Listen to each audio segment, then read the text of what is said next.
The overall goal of the following experiment is to grow human articular chondrocytes in synovial fluid in long-term cultures.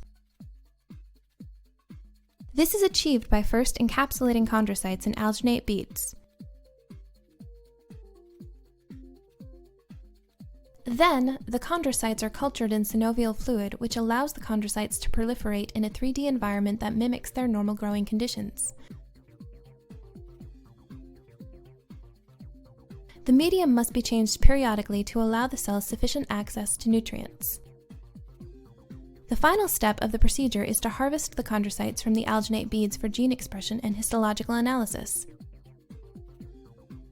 These analyses confirm that chondrocytes cultured in alginate beads are viable, proliferating, and express a significant amount of cartilage matrix.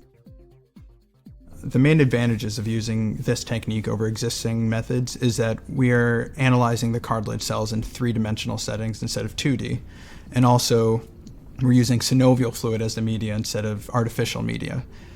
So the combination of using three-dimensional construct and using synovial fluid allows us to analyze them in a more natural environment as opposed to the two-dimensional setting on a plate and the artificial media.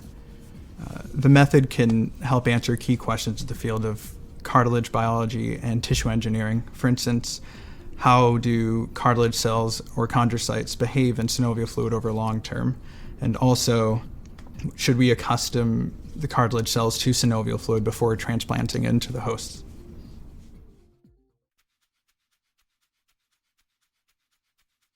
Prepare a 1 milliliter vial of human articular chondrocytes, or HACs, by thawing them in warm water for a minute.